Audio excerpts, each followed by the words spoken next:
meeting in order, please. Please stand for the pledge. Pledge allegiance to the flag of the United States of America and to the republic for which it stands, one nation, under God, indivisible, with liberty and justice for all.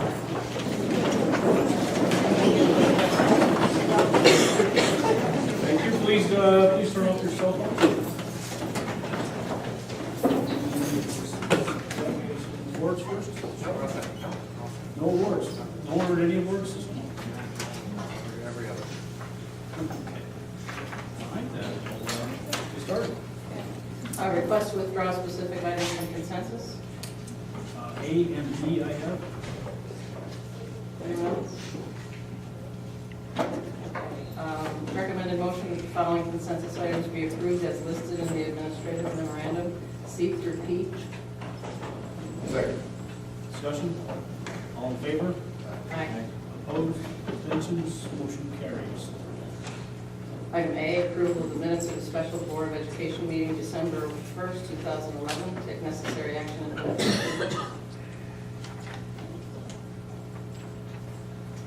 Second. Discussion, the minutes for that meeting are a little inaccurate. We need to get those corrected. The motion I actually made in that meeting is for Hudson Russ to continue on with ETA contract, current ETA contract negotiations, and that's not the way it's stated here. So we need to get that correct. It's the 2, 3, 4, 5th paragraph. We get that correct. We're ready for the next meeting.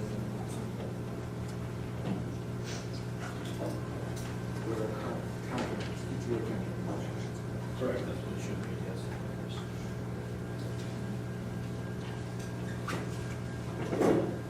So actually, motion to table that, and get that corrected for the next meeting, so I'll make the motion to table. Second. All in favor? Aye. Opposed? Motion carries. Approval of the minutes of the Board of Education meeting December 19th, 2011. Take necessary action and move for approval. Second. Discussion item, I have one clarification. The question there at the meeting came up around the legality of the process we used to select the legal counsel. And I just want to clarify it. We had that reviewed for legality, and the process was correct and okay, and it did follow all municipal laws, so I just want to bring that up and point that out. So, any further discussion about that? All in favor? Aye. Opposed? Abstentions? Motion carries.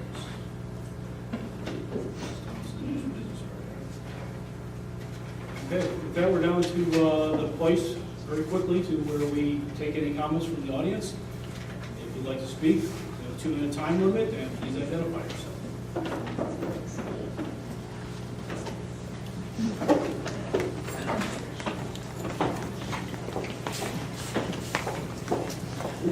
My name is Ashley McCullough, and I'm the Assistant Director at Nursing High School. Good evening. The Visual and Performing Arts Department would like to thank the Board of Education for the continued support of our programs. We would like to take this opportunity to share with you a small sampling of the activities and contributions that are associated with both the art and music departments. Music and art students have shared their talents with local nursing homes, donated fruit to local food pantries, and through participation in empty bowls, have assisted in a nationwide initiative to stand up hunger by auctioning off artwork. Many of our students excel in the arts and share their love with others. Music students participate in honors ensembles such as Erie County Music Educators Association, All County, New York State School Music Association, while our art students display their work in local shows, paint signs, create murals, design logos, and create ads for local businesses. You can see the level of skill by logging on to www.metrowny.com and submitting your vote for Eden in the Metro Group's ad Crack People's Choice Competition. 2 former music students participated in the Macy's Day Parade with Camp Broadway and Macy's Great American Marching Band.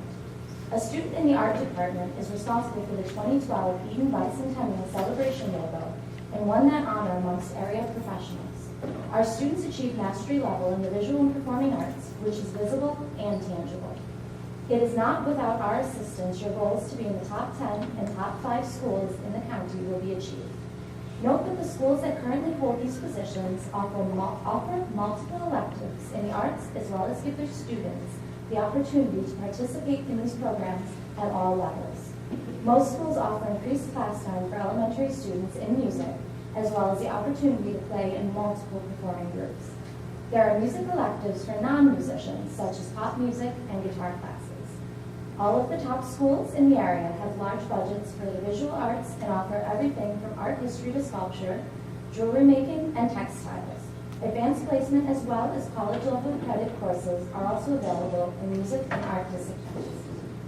Our programs give the students a solid foundation upon which to build lifelong learning, hobbies, and most importantly, careers.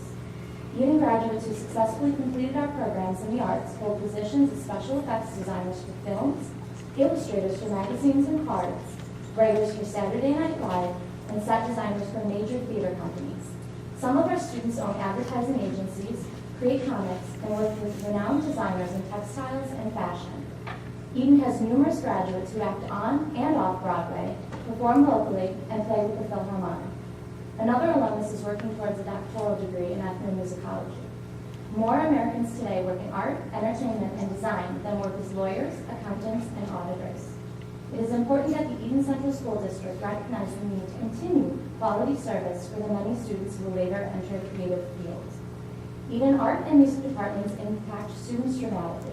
It is a proven fact that arts education creates a multifaceted student, increases cognition and human intelligence, develops capacity to perceive and synthesize information while aiding in the development of problem-solving skills. A study of arts education program in Minneapolis indicated a significant relationship between arts, integrated instruction, and improvement in performance. We would like to leave you with a packet of information, as well as facts in regard to the visual and performing arts as part of a well-balanced, well-rounded education. Our program is never a frill, and we thank you for seeing it as an important asset here at Eden. We look forward to your continued support.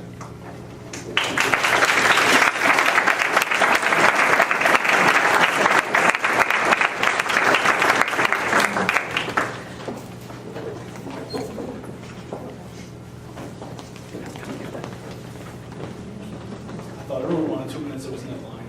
A little bit long. Anyone else?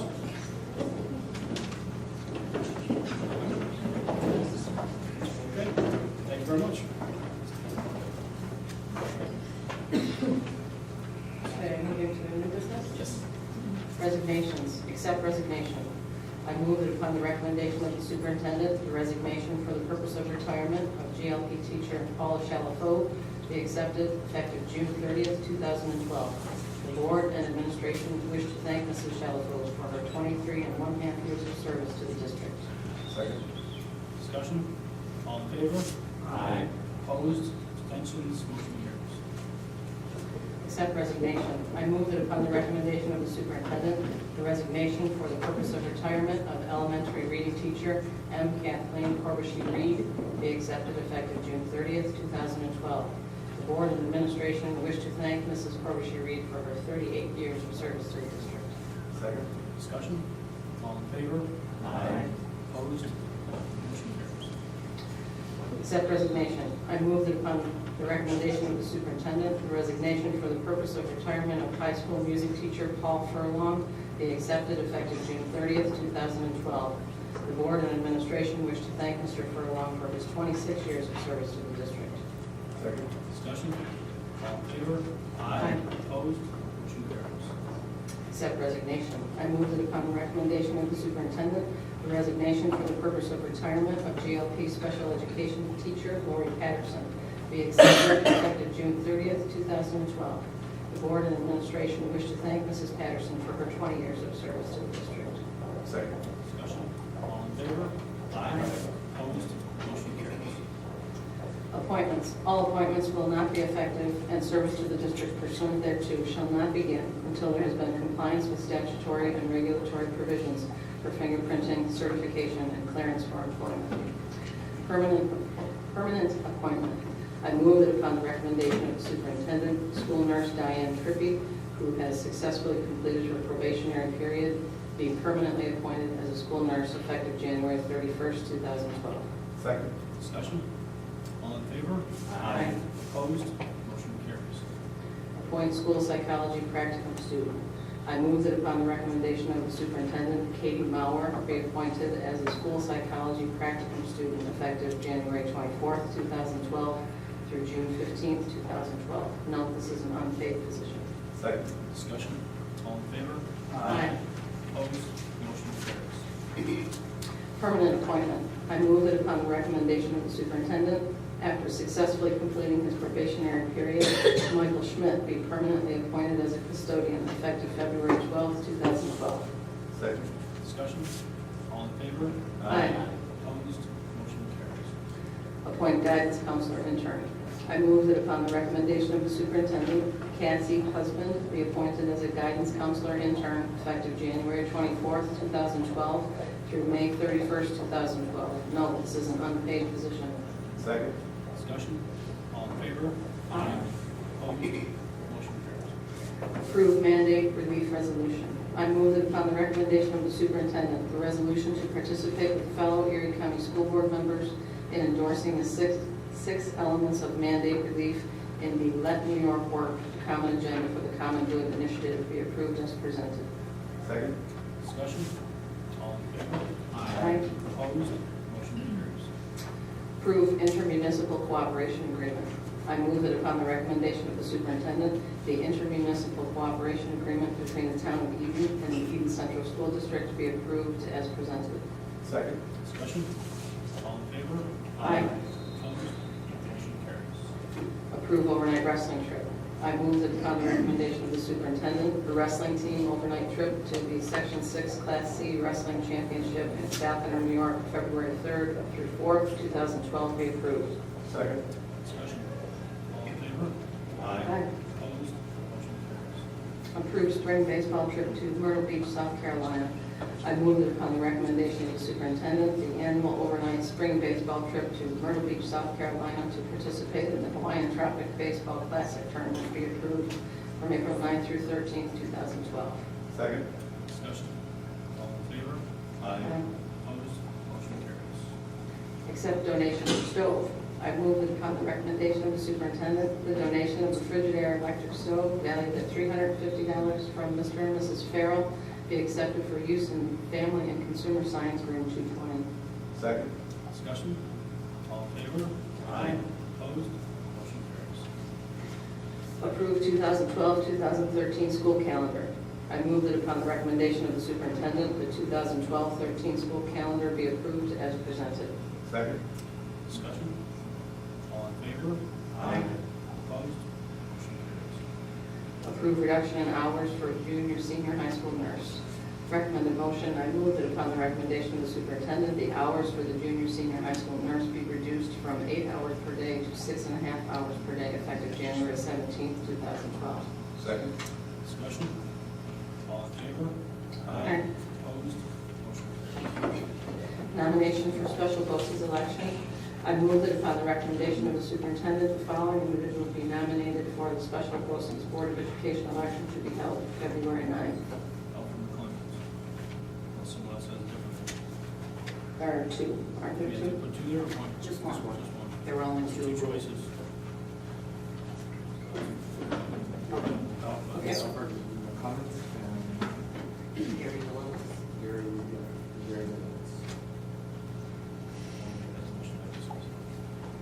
So the motion is for both? Just for Alfred. For Alfred and Clemens. Second. Second. Discussion. There's two people in there, and one of them represents schools far away, and one represents Orchard Park, Christian Borough. And there are way more local schools that recommended things, that's why I picked his name, just to get the line versus places far away. Are we voting on this tonight, or is this? This is nomination. No. We'll be voting on it Yeah, Al Clemens is on the Orchard Park School Board, Okay. so. Does anybody else have any issues with that being the name? All in favor? Opposed? Motion carries. Approve resolution to accept bids for Excel Phase 2 and Shared Decision-Making Team Number 2 Phase 2 projects. I move that upon the recommendation of the superintendent, a motion is made to award the bid for the Excel Phase 2 project to Marco Inc. in the amount of $177,200 and award the bid for the shared decision-making number 2, Phase 2 project to Weedman Electric Inc. in the amount of $65,000. Second. I'd like to make a motion to table this until we can have further discussions about it, and get some more information. This was presented to the infrastructure committee, and that the bids were going out on December 6th. It was discussed in great detail as to why these items are needed. In fact, we were going to meet last Thursday, and it got canceled. The architect would have gone into more detail then.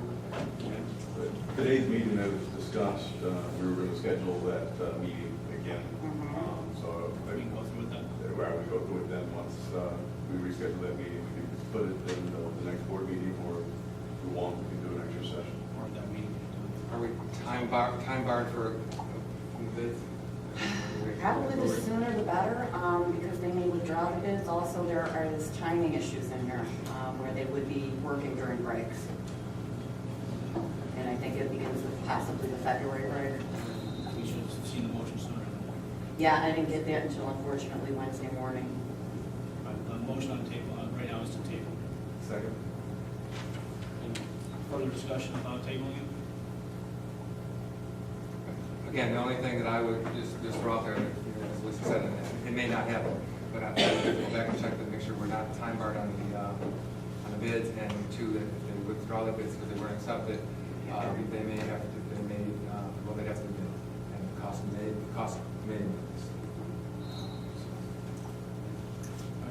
All in favor of tabling? Aye. Opposed? Opposed. Motion carries. For budget increase, I move that upon the recommendation of the superintendent, the 2011-2012 budget be increased by $774.63 to $26,170,109.52 to account for increased revenues. Note, the district received $15.33 from Abbey-Bow Recycling for the junior senior high, $16.30 from Abbey-Bow Recycling for Eden Elementary, $376.88 from Target for Eden Elementary, and $366.04 from the junior senior high musical for hired positions. Second. Discussion? All in favor? Aye. Opposed? Motion carries. All right, we have a few presentations this evening. We'll start with Mrs. O'Brien.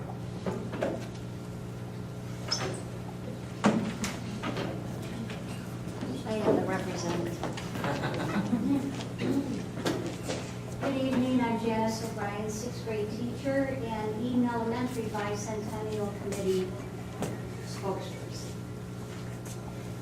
Eden Elementary has been busily preparing for Eden's bicentennial since April of 2011. A committee is in place to help coordinate events and projects in and for our school that will celebrate our heritage. Some projects are ready to go and others are works in progress.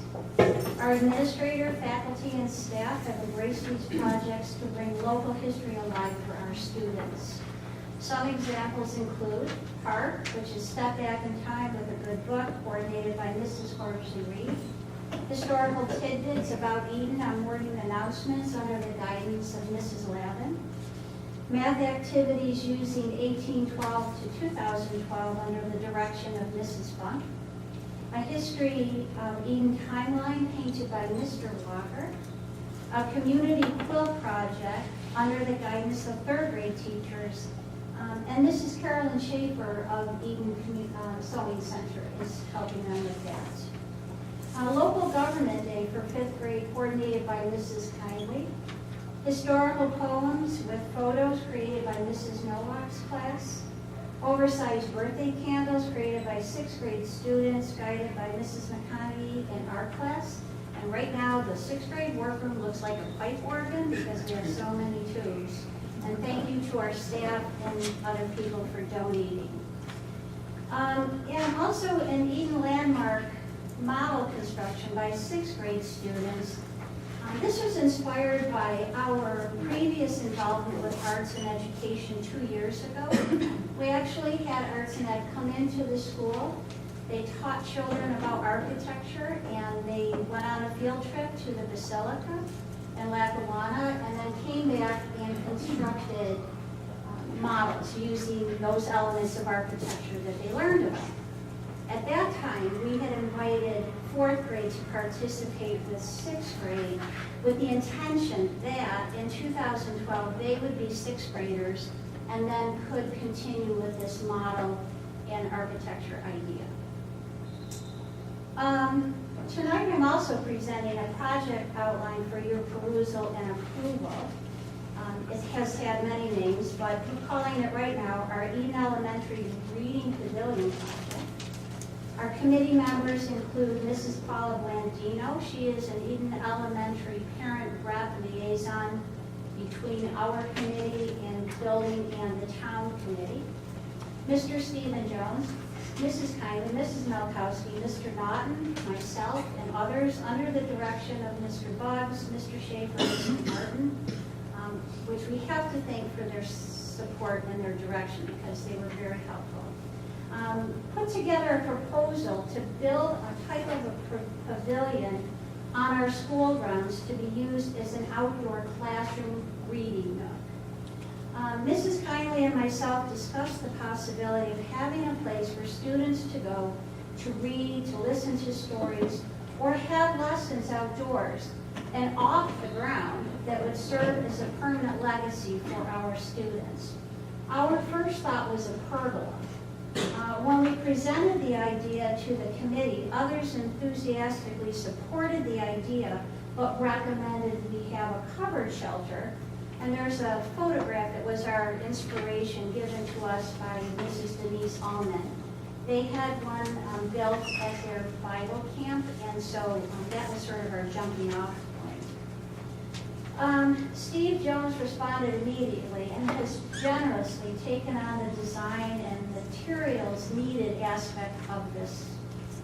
So here are the logistics. The pavilion will be approximately 21 by 12. There's a drawing of that done by Mr. Jones, with a shingle roof, possibly bench seating, and gravel floor for drainage. And that was recommended by Mr. Jones as well, so that water doesn't sit. Hopefully it will be located on the north side of our building, near Kathy Fox Kreischer's Memorial. And this is a color photograph. I don't know if you have color or black and white. And the idea for that is that it's beyond the sidewalk, it's away from the playing fields, it's out of the way of, there's a pipe here, some kind of drainage pipe that's out of that way. And it's also within view of Main Street. And so we thought for security reasons, it can be seen both from Main Street and the Legion. It's not hidden, so it's out there for people to see. The approximate materials cost quote from Guy's Lumber is $1,588. At this time, this would be without the benches or gravel. Mr. Martin has been in communication with the State Ed Department, and from their point of view, the project is solid and no other documentation is needed. Mr. Stephen Jones has taken on the responsibility of drawing the plans and getting an architect's stamp. His students will be involved in materials prep and some construction. And really, I have to give him special recognition because he's really taken on the brunt of this. Of course, we're going to ask for volunteers to do the remainder of the construction. And the point of this is to have it take place in conjunction with Reader's Response. All monies, receipts, paperwork, etc. will go through the Eden Elementary Student Council. There will be no cost to the district for the construction of the pavilion. Outside funding has been sought for donations from the PTA. Also the ETA, which I have to clarify, they've made a donation to the Town Bicentennial Committee. And Paula Blandino has been working with them to see if perhaps some lumber could be donated to the project. Now, additionally, a grant application has been submitted to the Eden Community Foundation requesting $1,200. Because this would be the greatest source of funding, the project will and can only go forward with your approval and our receiving the grant from Eden Community Foundation. Should the board not approve of our project or the grant not be received, the project would most likely be canceled unless we could pursue a grant through Lowe's or some other source. All monies offered as donations would not be accepted then by the committee. The pavilion will be dedicated to the children of Eden as part of Eden's bicentennial. The completed pavilion would then be donated to the district by Eden Elementary students, faculty, and staff. The Eden Bicentennial Committee is appreciative of your attention to this matter. In constructing our outdoor reading nook, it is our hope to make learning experiences ever wider for our students while building on the foundation set forth by early educators such as Rowena Flack and Mr. Gale. If you have any questions, I will answer them as best we can at this time. What was the timing of when you wanted to construct it? I'm sorry? When was the timing of when you wanted to construct it? Graders respond somewhere in that ballpark if all the pieces are in place. Now, I have been in communication with Sue Cardamone of Eden Community Foundation. We've been back and forth on the phone. I sent her a copy of the drawings, and she's pretty good with it, but she wanted to see what happened here. And then I have to contact her again, and she'll get back to me on that. Because I know that they published their grants that they had already given as of this point in the year, but she said it would just be put on hold. And of course, if there's any alumni that I can hit up for something, I try. I don't mind. I've had a lot of kids, so. Any other questions? Or? Can I just let you know, if you run this through student council, anything you purchase will be taxable? Okay. And well, with the Eden Community Foundation, what they would prefer, this is what Mrs. Cardamone expressed, we send them the bills, they pay the bills. So we don't have to do that sort of thing. And since the majority of the money would be through that grant, that's a big help. I'm hoping Schreiber Winkleman will donate some gravel and see if we can work that through. All right? Thank you. Thank you.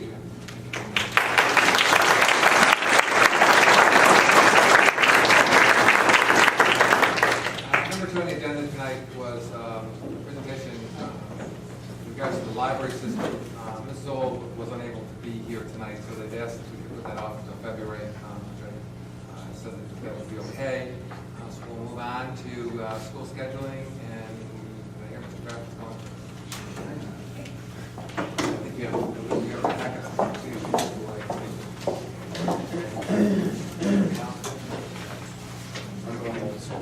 Old school.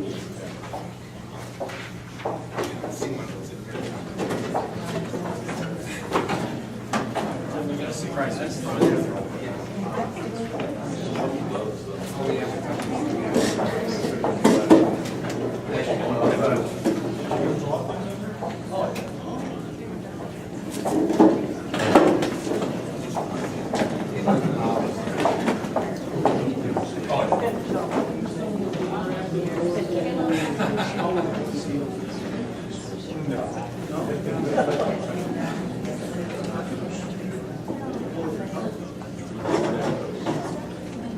Well, I know this actually started, Steve and I met, it was April last year, April or May.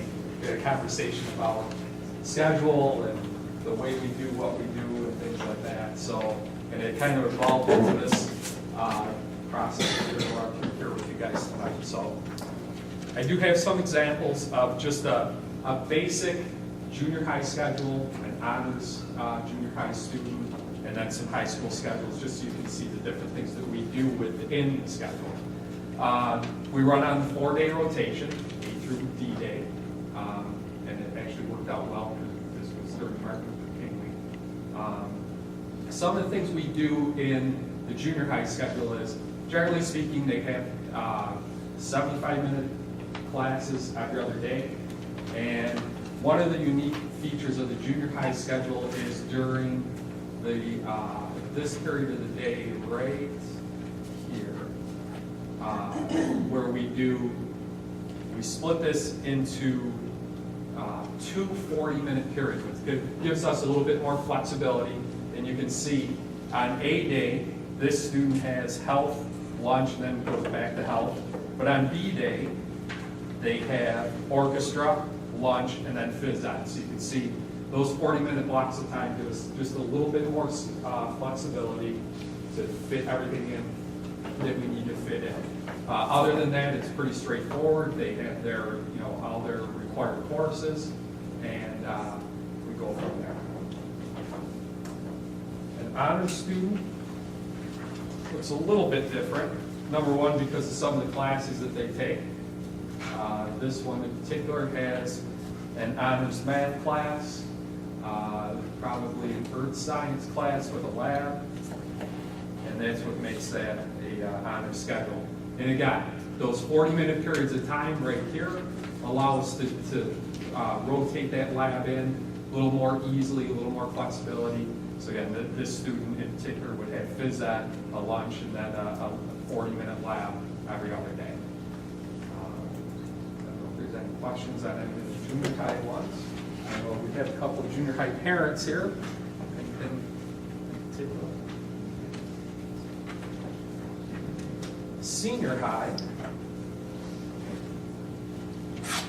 First one I'm going to throw up here is an honors student. And again, just to show you some of the different things that we do within the schedule. The first class right here, AP Calculus, that's a class that meets 75 minutes every day. Okay, so it's one of the options that we have within our schedule is to have those advanced classes meet every day if we need that to happen. Calculus in particular is one of those ones that we think it makes a lot of sense because of the amount of content and the level of competency that you need to pass that class. We feel that extra benefit of that time, so that's why we run that one. Here's a... You said it allows you to do that. You mean something you pick before the school year starts, you decide? It's something we do, we decide that before we get into actually plugging things in and up on the board. Okay. Here's another college level course, and again, this is a New Step French class, and we get some flexibility from the college there. We can run that by semester. This one in particular, we're going every other day all year, and again, they give us that flexibility. They will test out in June and hopefully get their college credit there. But again, we do have that option to do that. Another thing you can see in the high school schedule is phys ed is meeting once every 4 days for 75 minutes, generally speaking. You're going to see in a couple minutes doing something a little bit different this year with our vocational students to get them phys ed in one semester like we used to. And again, they just freed up their schedule to do some different things for them. You can see another honors class here, New Step Chemistry. That's another Niagara University course. This runs one semester, and then again, because we have that flexibility with the college, they'll test out, and then they'll go into their advanced chemistry second semester. So you can see we're doing different things depending on the course, depending on the needs of the kid. And realistically, everything that you see up here we do with the kid in mind as far as how many kids can be scheduled to fill their needs to get them to eventually walk across the stage. That's the only goal that we have when we get into this. Next one is a vocational schedule.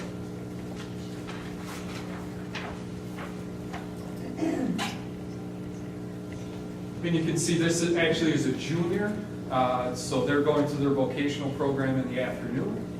And during the morning here, they're with us for 2 periods plus advisement and a lunch, and then they head off to their BOCES center. And you can see this student in particular has their major English courses, their English 11, their U.S. history. There is a CPR and first aid, which is an elective. Here's that vocational phys ed that I talked to. And these kids, unfortunately, and again, it's not the best case scenario, but they will get phys ed only 1 semester. And again, that if we did not do that, it locked up the schedule too much for these particular kids to get them everything that they needed in the year. So What's the physical requirement for a year? Is it something? we can, it's really based on days. We've always had the mindset here that when we were semestered, that they did their phys ed one semester and not the other. We changed that, so now we have it once every 4 days in the rotation, but unfortunately for this kid, these particular kids, we just couldn't make it work. So we reverted back to, we're probably skirting the issue, to be quite honest with you. Number of days, minutes? It's supposed to be, if you have it on an everyday rotation, you should have 2 days 1 week, 3 the next. Mark, these are juniors and seniors though, correct? These are just juniors and So by state mandate, they can't take it in one semester. That was changed in regards to meeting the schools that were semester. That's information that you check. Okay. But just to grades 11 and 12. So I just learned something. Next, I'm just going to throw some teacher schedules, samples of different things that you could see. This first one is the basic schedule where over the course of the 4-day rotation, they meet with their 6 classes here. First day, they have 3 classes. This person has an advisement, a lunch period, a planning period, and a homeroom. Second period, B days, homeroom, have another set of students there. These are all separate sets of students, and I can see how it filters through that. So this would be a very typical teacher schedule for vast majority of people in the building. Some of the other things that you can see on the teacher schedule is we do have different duties like hall duty in the morning or a parking lot. We do have people out in the parking lot with the students in the morning just to make sure they're getting where they need to be and getting in the building and not tearing around. Hall proctoring during advisement, just to get people moving. That usually falls on Mrs. Klopp, who knows every kid in the building and really does a great job of pushing those kids where they need to be. So again, generally speaking, 3 classes, an advisement, a planning period, and a lunch. Some kind of morning duty is a typical teacher schedule. I don't know if there's any questions on those. Art, this is known as block scheduling, Yes. is that right? Yes, that is a block As schedule. opposed to more traditional? Yeah, and I'm going to show you because I know that was one of the questions. I can't remember who emailed me. Somebody emailed me and was looking for maybe some different options just to look at, to see. I just wondered if the teachers have ever been surveyed as to what they prefer. That's coming. Okay. That's coming up.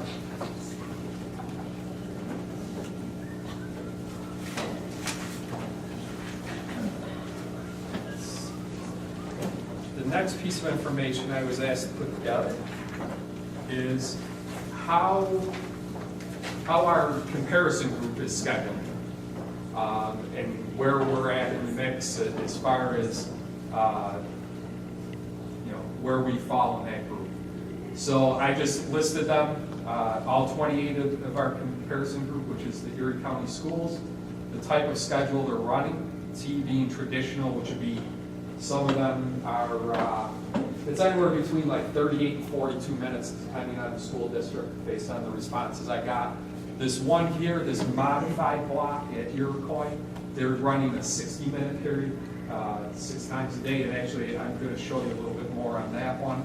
And then the block would be just more of a traditional block like we're running, 2 or 4 day rotation and across the board. So you can see when we put it all together, and I thank Mrs. Karstedt for pulling all this information for me and putting it together.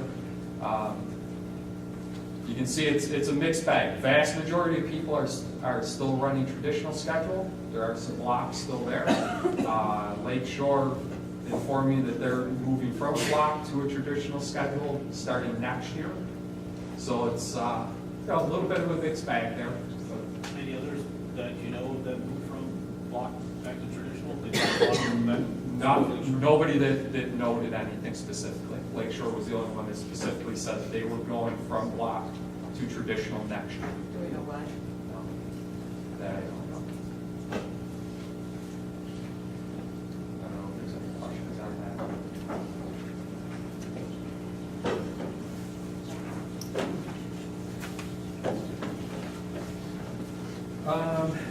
Next slide I'm going to put up here is just some, I guess, some of the advantages, disadvantages, depending on how you look at it. 1997, that graduation year was the last year at Eden with the traditional schedule. We changed the block in 1998. And again, just some statistics. I believe you guys have seen some of these before. Mr. Bucks puts this out every year. And again, one of the things with the block schedule, and again, I guess I want to focus here from my own selfish standpoint. You know, it is, from my perspective, it's better to have kids out in the hall 4 times a day than 8 times a day. You know, because a lot of times that's where your situation's stuck, because that's that unsupervised, for lack of a better word, where kids are, you know, had a little bit of downtime, 4 or 5 minutes. And you can see that there was a significant drop in disciplinary referrals, and there has been through the years. Absences, again, you know, you assume, I guess, that missing 40-minute periods as opposed to missing back in the semester days, these were all our semester years up here, up until this point, that the absences were, if you missed 1 class, you're really missing 2. You're missing the equivalent of 2, so. Do you have data that goes beyond previous to 97? You get that? Could probably get that. That's just 1 year. Right. Right. And I just pulled this off existing forms, so. And again, just some notes that, again, the 97, or 96, 97 year was the last year of traditional. Then we moved to the block semester. As you get down here to the junior high, which was the 08-09 school year, I made a change because there was a change in the testing schedule. At New York State, we pushed everything back. We had a case here where kids were actually testing or taking state assessments without ever sitting in class. And it was craziness to me. So that was a change that I made to go to a rotating block schedule in the junior high so that we could have those classes all year long. And then again, due to a change in testing, or a proposed change in testing that it never came to fruition, we changed this year to that same rotating block schedule in the high school because there were not supposed to be January exams, but now there are January exams. So, but we just could not take the chance because at the time that we had to lock in, we did not know, we just couldn't take that chance that there were going to be no January exams and then be scrambling the first day of school trying to get kids scheduled. So that's just a little bit of statistical history on our stuff.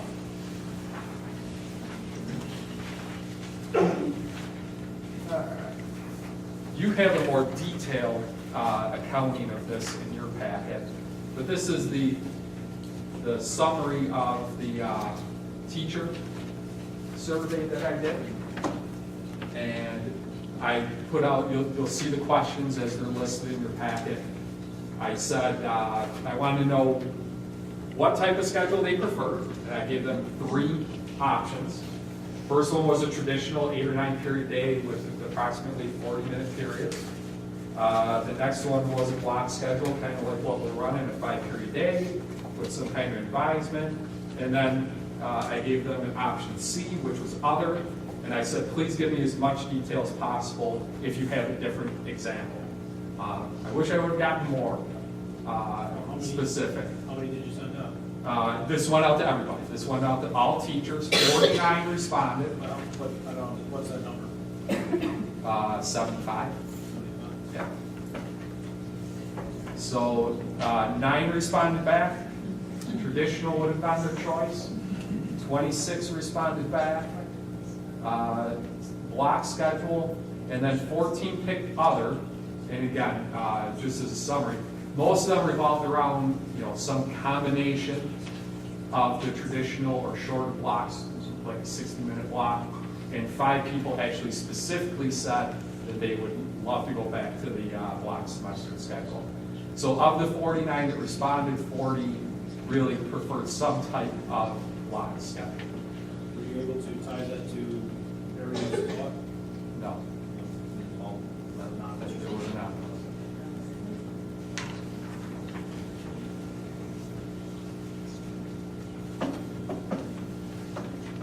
One of the other things I think Mr. Campbell asked for was, some possible scenarios for different kinds of schedules. Just, a traditional schedule, you would have your 8-period day, or 9 periods, whatever you would want to do. One of the big questions here would be, and again, because we haven't had it in Eden for 15, 16 years now, is, out of an 8 or 9 period day, how many periods do the teachers teach? How many planning periods? Those things I would think would have to be negotiated. That's just what I would think. In the past, when I pulled some of the old schedules, it was a mixed bag. Some people taught 5 and had duty. Some people taught 6. I asked why that was, and it really was need. It really was need-based. As far as best as anybody that could tell me that's been around that, that long. Did you ask any other districts that have? It's a mixed bag, same kind of thing. Yeah, there really is a mixed bag. I can probably get you more specific on that with the ones that responded, but it's either 5 or 6 for the most part. One thing I did do, this was curiosity for myself. I said, geez, I wonder how many credits, because I know our kids earn a lot of credits. So I just randomly pulled some of the top 10 kids from those, from 97 and before, and some of the kids from the semester years and the block years. And just the top 10 kids, generally speaking, in the traditional, for whatever reason, were earning between 24 and 26 credits. And they seem to be earning somewhere between 29 and 32 in the block. I'd have to do more investigation as to why that would be exactly, but I just thought that was that was something that jumped off the page. This is a little bit of what Iroquois is doing, something similar to this, not exact, but very similar, where they have a 60-minute block time that rotates over 4 days. So you can see here 8 different classes, signified by C, 1, 2, 3, 4, 5, 6, 7, and 8. So on the A day, they would meet the first 6 classes. The B day, you would meet class 7, class 8, and then start your rotation again, and then rotate through again until you're through that twice over the course of 4 days. So in this scenario, you get roughly 180 minutes, I'm writing that upside down, roughly 180 minutes of instruction over a 4-day cycle. Because you would meet every class 3 times. You'd have to look at some things as far as phys ed, how does that fit in, how the labs fit in, those things. Those are things I don't have an answer to this. I have to do a little more investigation on that kind of stuff. I can just tell you from my perspective, and this is the truth as I know it. I think schedule is just that. It's a schedule. If you don't have good people standing in front of the class every day, doesn't matter whether you're teaching 40, 60, 80, 90, or 100. I firmly believe that. This district's been, for the last 16, 17 years, a block schedule district. Seems to be working. Doesn't mean we can't change. Doesn't mean we won't change. But I can tell from my guidance counselors better cheer when I say, we just want something we want the same schedule twice in a row. Is what we're looking for. We want 2 years. We want 2 years in a row of one schedule, and to really do some evaluation on whether it's working or not working. We've tried to do some different things in the 5 years that I've been back, some to disastrous results and some to good results. So, we come to the conclusion amongst ourselves, and I point them out because we work together. That's a team effort there to put all this together. So, we're open to suggestions. But I don't know if you have any specific questions about how or why we're doing what we're doing, or. If you had to make a recommendation, would you say stay with the current format? Again, just based on what I just said, absolutely. I mean, we've only had it a year. There's some good, there's some bad. I just pointed some of the good and some of the bad out. But to go and start from scratch again, knowing that people are, the people that walk in the building every day are looking for that kind of schedule, I'd say, let it run another year. Let's tweak some of the bugs where we can. Some of it we may not. We might not be able to do that. But I've taught in the block, I've taught in the 40, I've administered the block, I've administered the 40. All of them have problems. There's no perfect schedule. If there was, everybody would be doing it. It's just you pick your poison and you run with it. That's really the best thing to say. I think it's more important that we continue to concentrate on getting good people and keeping good people, and the schedule takes care of itself. You provided a number of websites on the last page. Oh, yes, I appreciate that. Yeah. I haven't had a chance to look at them, but I gather that there's probably no consensus either way. There's a debate. You're going to read, I think I gave you about 6 or 7 websites that support the block, 6 or 7 that support the traditional, and you're going to see the overarching thought is, you're going to hear the block, you're going to see the block people are going to say it's time on task, more in-depth instruction. You're going to hear traditional people say it's consistency, you build better relationships, those kind of things. But all of them come back to you have to have a good person stand in front of the group. That's what you need. You need a good person in front of Can you try reaching back out to this group and asking them how many of them were on block sometime in the last 20 years? That's something. Oh, if they moved back. Yeah. Yep, the principals group's real good about getting back, so. We had to hunt the last couple down by phone, but we got them all. So it's a pretty large number that are not on block 23 on 24. Right. And some of it is just what you know. I mean, it's what you know. That's why I'm curious. Right. What's tried it? Another way to look at your survey results as well is that of the 48 people surveyed, I think, or 49, 23 are actually saying they would like a change.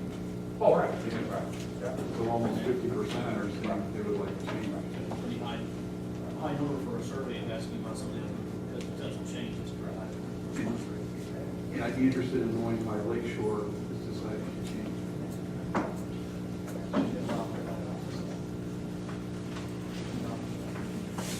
don't know if you guys have time to maybe I can call her and ask her if she'd be willing to share that. Anything else? Good? Yeah, You guys got what you want? Don't completely understand schedule, but No, hey, if you understand it, quit your job and go on the circuit. Thanks, guys. Thank you.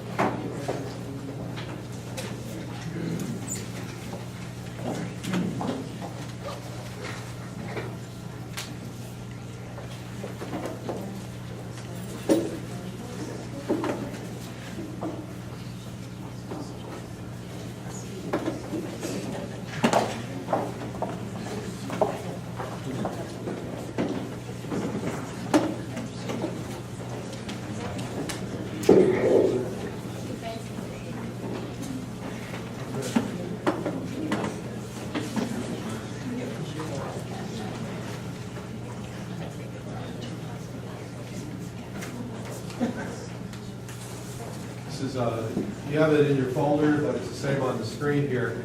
I have a typical third grade schedule. Just Ms. Claus teaches third grade. The Eden Elementary schedules, they show the teachers beginning their day at 8:10. Of course, there's a lot of teachers who come in early. There's some teachers who come in, building opens up at 7 o'clock, and they're waiting for Mr. Cornell to open the building so they can come in. Our students start to get off the bus at 8:25. By the time 8:40 comes, we're doing the pledge to the flag and the morning announcements. Our first academic responsibilities are at 8:45. You'll see a common theme through these schedules. You'll see a beginning of the day, an end of the day, a time when the class has lunch, grade level has lunch, a time when the class has special, which is also the prep time for the teachers. Here we have phys ed, computer lab, art, music, phys ed. They're in a 5-day cycle. Class also has library. And you'll see when they have their RTI time. Somebody has to have RTI time in the morning. Somebody has to have specials in the morning from time to time. This class has RTI math with Mr. Walker for 40 minutes in the morning. This class has RTI ELA time with Mrs. Mandiak early in the afternoon at 12:05. How does that RTI time work then? The RTI students have been identified through the state tests and/or our Ames Web, our Maze, our fluency. We just went through the winter benchmarking and what's called MCAP and MCOMP, the math part of the RTI process. I meet with the RTI ELA teachers every Tuesday morning, and I meet with the math teachers every Thursday morning. We review students who need RTI support, what you and I used to call remedial. And we also review students who are doing well, and it's time to take them out of RTI. The RTI process is a 3-tiered process. Tier 1 is the classroom teacher, general instruction. Tier 2 is typically 3 days a week, and Tier 3, for a student who needs even more support, is 4 to 5 days a week. So will just some kids in that group, in that classroom, go see Mr. Walker during that time frame? Yes. So some And kids. the rest will be back with Ms. Quaz, and she will typically be doing things in math. Or later on in the day, they'll typically be back with, when the RTI ELA happens, they'll be back and doing small group writing, small group reading, conference writing, and such with their homeroom teacher.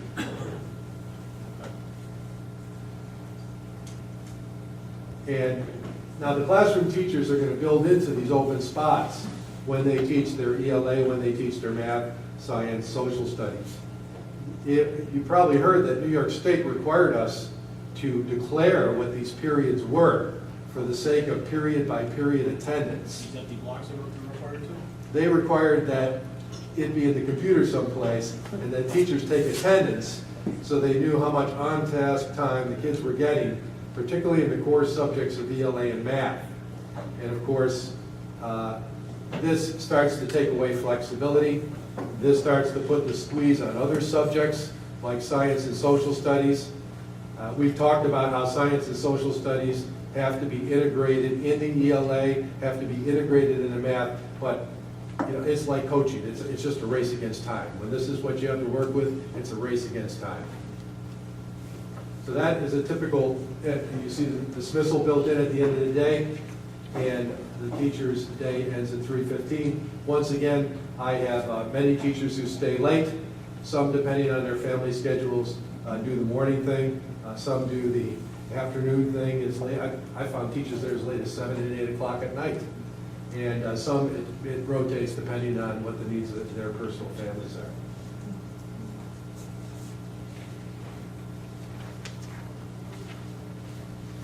Mrs. Inman moved to the 4th grade this year, and her schedule is not much different from a 3rd grade teacher's schedule.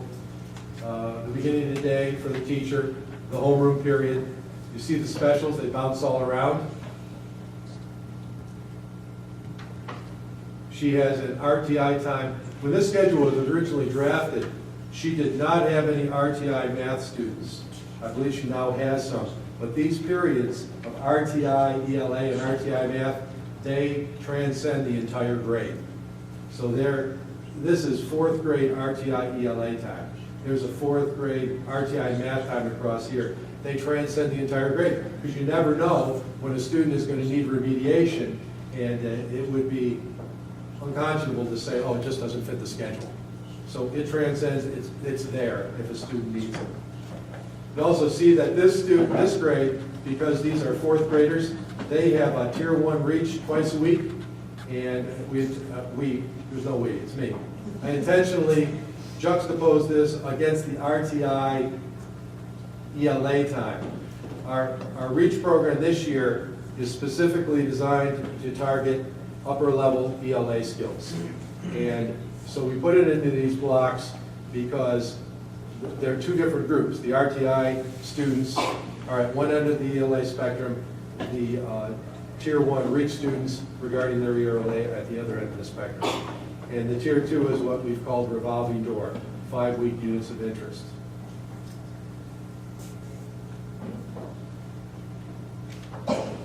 You have two schedules before you. One is Mrs. Levikoff, and I believe the other one is her team teacher, Mrs. Felser. These teachers team teach in such a way that it's a very common teaming thing where Mrs. Levikoff teaches the ELA and social studies, and Mrs. Felser teaches the math and science. And there's a time in the middle of their schedule that was just a common time, and for lack of a better name, I called it team time. They could decide whatever they needed to do in that block. Mrs. Levikoff often integrates ELA into her social studies and social studies in her ELA, and the math and science can be integrated as Ms. Felser deems appropriate. You see this class, most of their specials come in the afternoon, but they have one special in the morning as well. This class, when it was originally set up, they had RTI ELA students only. Since then, there have been some RTI math students who've evolved, but there is a period built in for that. And in 5th grade, you'll see that the morning RTI period also has band and orchestra in it on Tuesdays and Thursday mornings. You'll see this in another period with 6th grade also. You see the afternoon RTI period, which once again, it's not earmarked RTI here because in the beginning there were no RTI math students, but they have their chorus in this period along with their tier 1 reach. One of the board members asked, can musical obligations be moved before school? Yes, they can. We recently used the elementary principals listserv to explore a whole bunch of possibilities with music and scheduling. And there are some school districts that put morning music obligations before school in the morning. We also recently had done a ridership looking at our buses, in particular our high school buses, because a lot of high school students drive, they take their siblings, their next door neighbor, their friends. There is room on morning buses to transport 5th and 6th grade music students if that's what's decided. But there are certainly successful music programs out there that do that, and we are in a crunch for time, so that is another consideration with music obligations during the instructional day. So that would affect 4th, 5th, and 6th grade? That would, it would depend on how it worked. If it was with band and orchestra, let's say, that would just impact 5th and 6th grade. If it was with chorus, that would impact 5th and 6th grade. I think the original question was, what if it was music lessons? And music lessons, the bigger advantage is with big performing groups, not with a group of 5 trumpet players and 4 string players. The bigger impact would be with 30 band and 25 orchestra people. That would be the bigger bang. If you're trying to alleviate the stress on the instructional time,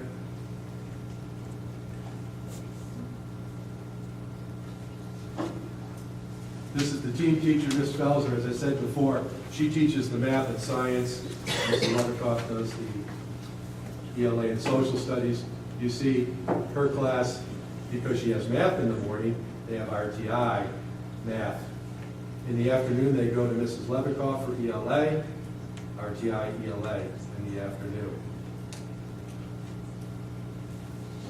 What's RDM? Where are we at? It's our math. Regroup math. Regroup math meets with Mrs. Funk Monday, Wednesday, Friday, although there are a few students who go on Tuesday, Thursday because they don't have band and orchestra obligations. But I believe that the vast majority of them is a 3-day-a-week regroup math. These are top-end math students.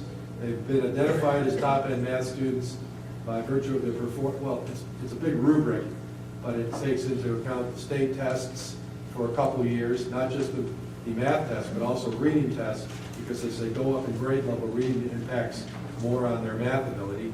Also takes in their performance on the MCAP and MCOP and their classroom performance, and therefore teacher recommendation.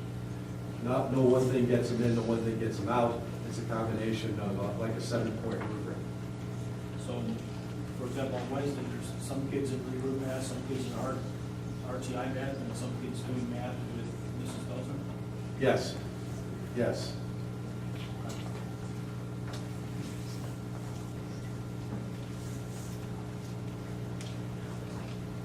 This is 6th grade teacher, Mrs. Melkowski. She teaches with Mrs. Meredith. Mrs. Melkowski teaches ELA and science. Mrs. Meredith is teaching math and social studies.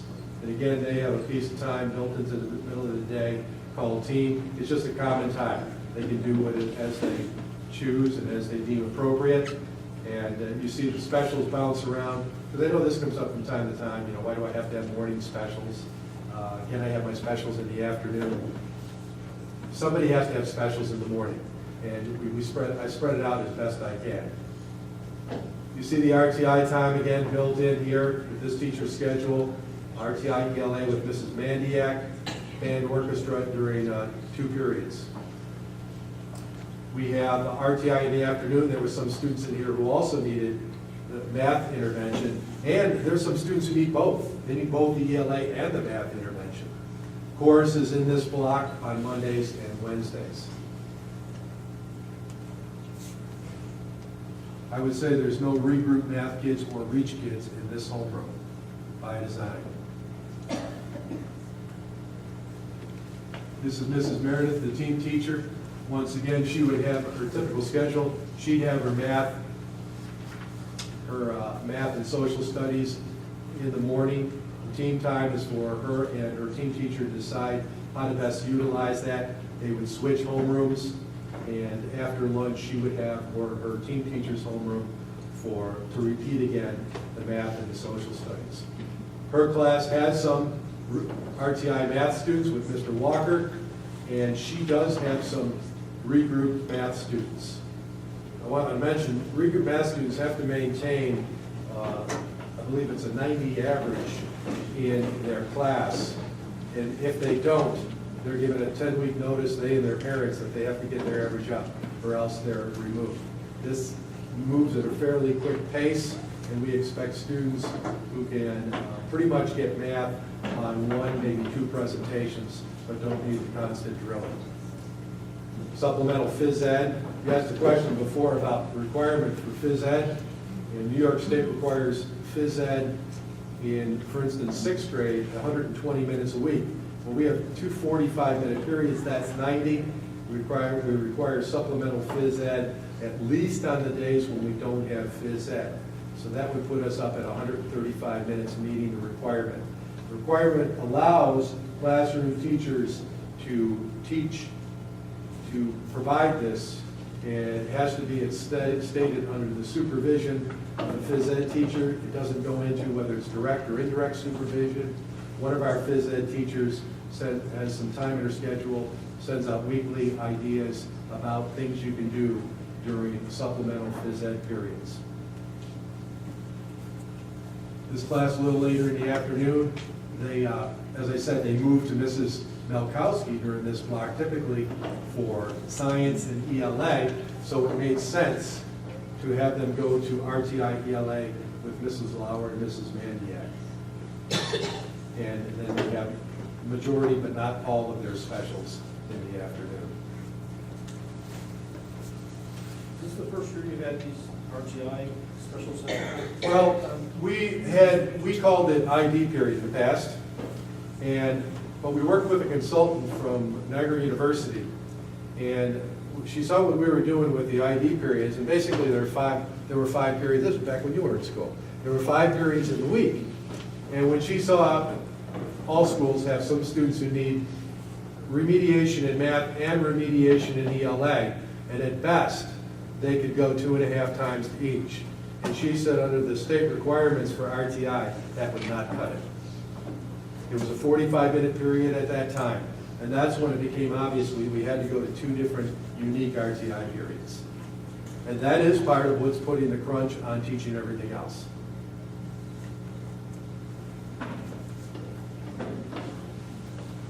Bring in Mrs. Corbishley-Reed, who you just accepted the resignation of, because she is an RTI teacher. She does RTI ELA, and her schedule is built on these 40-minute blocks. We took the students' names off of here for confidentiality, but you see she's working with Mrs. McTighe's students, and she might have students in here who are coming 3 days a week. She might have students who need to come 5 days a week. She also works, one of her colleagues, RTI teachers, will take 3-day-a-weekers are typically tier 2, 5-days-a-weekers are tier 3, and the RTI teachers like Mrs. Mandiak, Mrs. Lauer, and Mrs. Corbishley-Reed work on juggling the needs of the students and the skill sets of the students with these schedules. This RTI period transcends all of 3rd grade. This RTI period transcends all of 4th grade. 6th, 5th, all the RTI teachers have lunch, and it repeats itself and again in the afternoon. Meanwhile, the math teachers are doing the same thing, the RTI math teachers. 3rd grade, this is Corbishley-Reed's prep period, so she is not working with 4th graders in the afternoon, while her colleagues, Mrs. Mandiak and Mrs. Lauer, are 6th grade and 5th grade.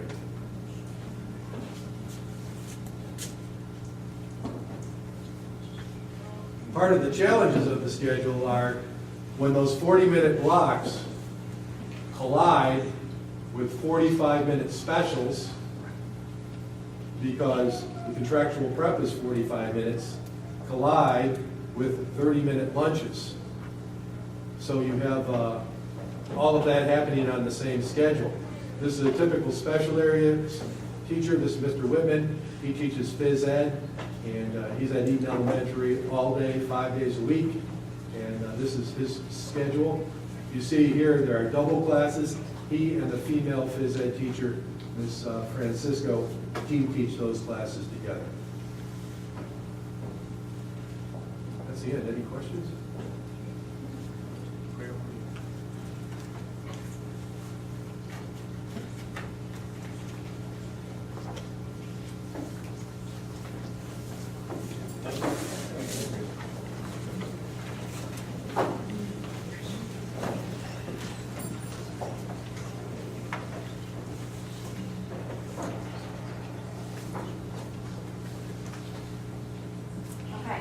In your package, you'll see that I have a color-coded block schedule to begin with. I wanted to give you an idea of how we would begin taking a look at creating a schedule. When we have a scheduling committee meet, as soon as we're able to get all the information about our staffing, first thing we take a look at is our constraints. Mr. Schaefer did an excellent job explaining a lot of the constraints that we face, and they are all based on mandates. The one mandate that we need to make sure that we're taking a look at our IEP students and making sure that our special education teachers can get to all of them. We need to also make sure about our different tiers of instruction. So if you take a look, the first column is Mrs. Patterson, and she is our special education teacher, and she needs to make sure she's able to get to kindergarten, 1st, and 2nd grade. And there are different levels and there are different classrooms that she has to meet to be able to get to those students. We need to make sure that at those grade levels, they are not doing anything else at that time, because as Mr. Schaefer pointed out, at any point in time, we can have a student that is identified to need those services, and we cannot have a conflict with that.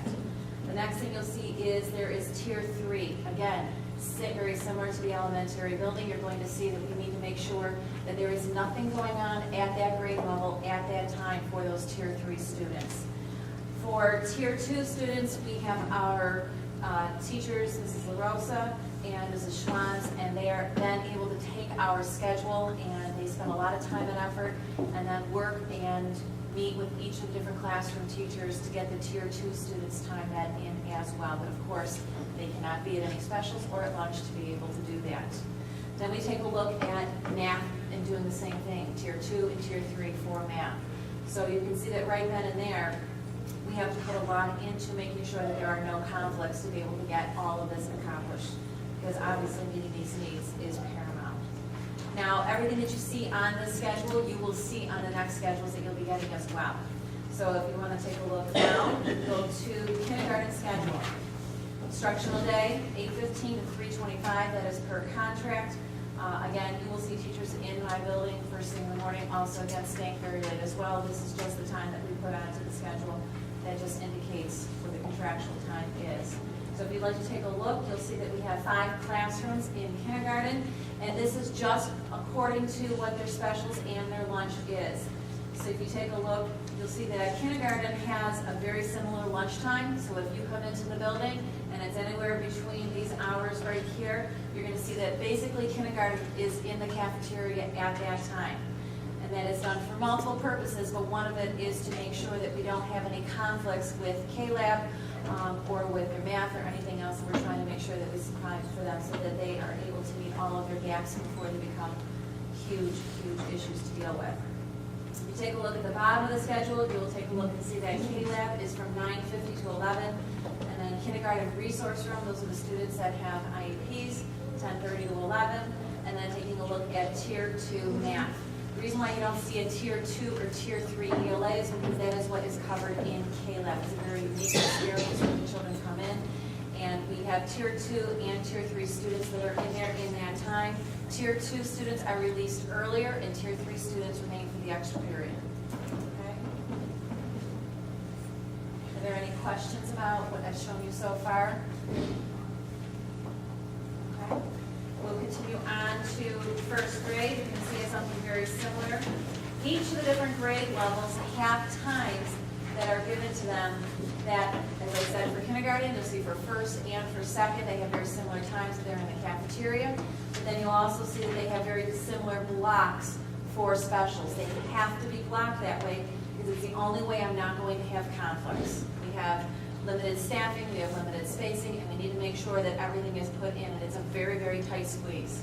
So I truly appreciate everybody who works with me on the scheduling committee to be able to do this, because it is quite a work of art by the time it's finished. Who is the scheduling committee? Every year it changes, and it's basically a group of people who volunteer to work with me on this, so I thank them over and over and over again. I probably can't thank them enough for being able to put that time in. This year what we did is we met over the summer, and we took a look at everything that we had. Again, we started with our constraints, put everything together. It is a combination of teachers, K, 1, 2, special areas, as well as AIS and special ed. We take a look at that. I always start with my special ed teacher, so Mrs. Patterson and I always meet. Mrs. Johnson and I also meet. We go through and we take a look at all of that, and then we start taking a look at all of the different areas that we have. This year we met. We spent an entire day taking a look at it. Everybody went home with a migraine. We then had a lot of discussions that took place via email, and I continued to work on it over and over again, and about 6 times we went through and created this schedule, and I think it was about the 6 times when we finally said this is the one that's going to work. You always have a little bit of bugs here and there, and you get those worked out, and then you have what you see in front of you. But you'll see again, it's the same idea. Somebody has to have first specials, somebody has to have second specials, and someone has to have third. But we need to make sure that we have all of our mandates in. Mr. Schaefer also mentioned about supplemental PE. It is a mandate at our grade level that there is some sort of physical exercise that is accomplished every single day. At the primary level, you are required to have it 5 times. It would be impossible for me to put in PE every single day for all 15 of my homerooms. It would be impossible. So what we do is they meet 3 times a week formally, and every day in the morning announcements, we have our 2 phys ed teachers who have done a fantastic job. They start our day off with the morning announcements, and they do some sort of physical activity. The music is going, and the kids are up, and I have walked around the building, and they're up and they're moving, so every day gets started with their blood going, and then we're able to make sure that we meet the mandates for that. And again, you'll see that we have our grade schedule, and again, it's very similar to what you saw before, and it makes sure that it has all the mandates and everything that is covered. You will see that library has a very long period of time, and that is because that also will include computer time as well. Mrs. Klotz has those children for that entire 75-minute block. One part of it is for library, the other part of it is for computers, and that was done for a couple of purposes. One of it was because it saved our transition time. If we were to break off the computer time from the library time, we'd be losing instruction time, and quite frankly, she didn't have that time in her schedule to lose for the transition, the 5 minutes here and there. It doesn't sound like it's a lot, but when you add it up and you take a look at how much time you actually have a staff member, and you take a look at how much time you have, including all those transitions, we would lose them. In addition to that, it'll be a loss of instructional time as well.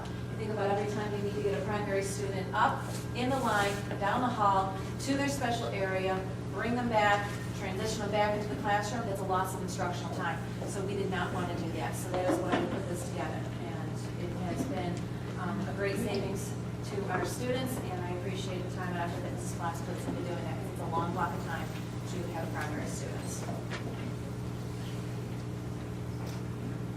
Any questions on any portion of that? Okay. Thank you.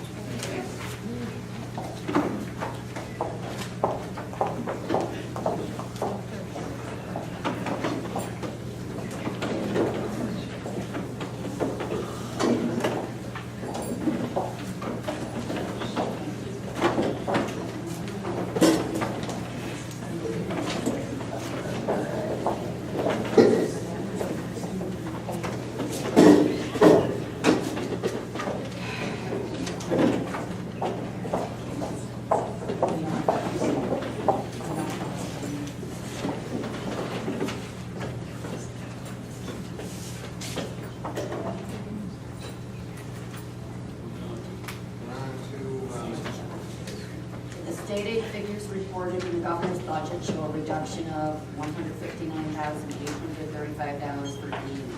This is the result of decreased enrollment, a reduction in transportation expenditures, a reduction in the transportation aid ratio, a reduction in the electric building aid ratio, and an increase in our combined loan ratio.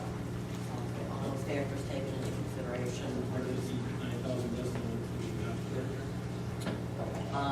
That's what they're budgeting. Now, budget to budget, what we budgeted last year was about $50,000 reduction. From actual, what they gave us this year to What they're supposed to, right? 9,000 was. We just input the final pieces of the budget, the BOCES budget, and we're ready to begin our budget review. And Bagot and Marito Bagot, our internal auditors, will be doing the risk assessment testing in the area of payroll and personnel at the end of April, so they can present the audit committee with the report before the end of the year. That's all I have. We have two things. One, both of them are relatively minor. One, just to let everybody know that I will be presenting to the Eden Seniors Group. This was really just going in exchange and share some things about the district and things that are happening in the district, and just get to know them. And Where do they meet? they meet at town hall, on a weekly basis, I believe.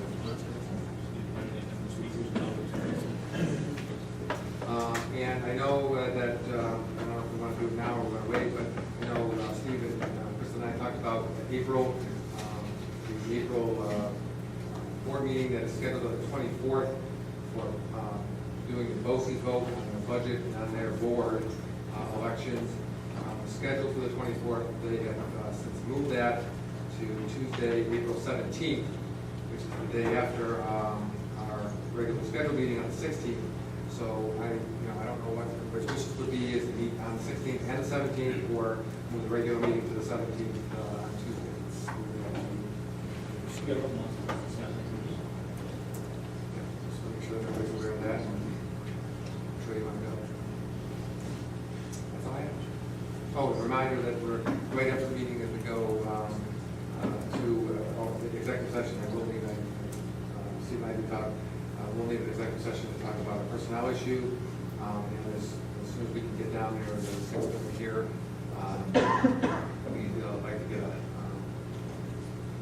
picture, so we can get your picture in the yearbook. The first one didn't make it, and Jessica's gonna run down the hall and she didn't get the picture. Really? Well, Photoshop will work with two different cameras, and the quality is not the same, so I don't do it. What's that? Jessica, do you have anything? We always forget to ask if our student representative has anything they'd like to talk about or anything on their mind. I put together a little thing called the schedule that kind of that. Yeah, that'd be great. You probably don't use this fancy projector thing here, do you? No. I just have based on the 40-minute every day or the 80-minute every other day. With the 40 minutes, there's not a lot of time to do like the activities and answer questions during class with the lesson plans for that day. And if we were to have classes every day, that means having that amount of homework that night, which limits the amount of activities we can do after school, which are encouraged for the students to become a well-rounded person. There is an advantage to that because some students need the repetition of having classes on every day schedule, which the 40 minutes will allow instead of the 80 minutes on the every other day schedule. With the 80 minutes, there is a lot of time to go over the homework from the night before, learn the lesson, and then in many cases we get time to work in groups to reinforce the lesson learned that day. This gives us as students time to ask questions if needed to become more secure with the topic. And because we have 80 minutes, it allows us to use the time in different ways and gives us different education opportunities to learn through lecture, individual study, and group work. And that's about all I have. Thanks for putting that together.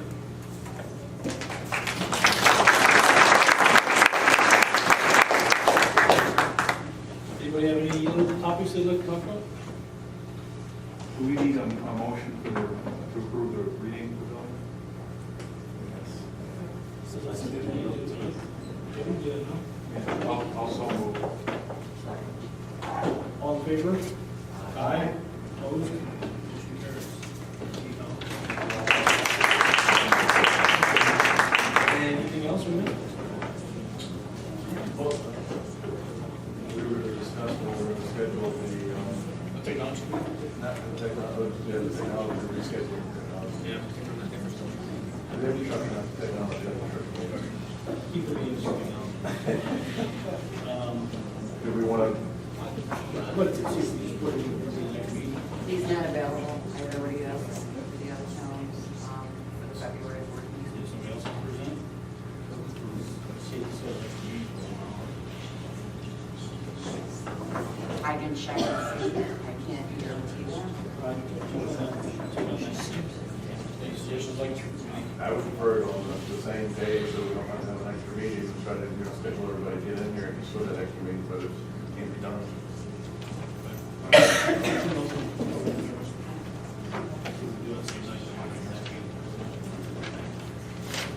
Is that what you want to come with? Yes. I'm sorry. Fine, I make a motion in our executive session to discuss personal issue. Second. All in favor? Aye. Opposed? Motion carries. Thank you for coming, everyone.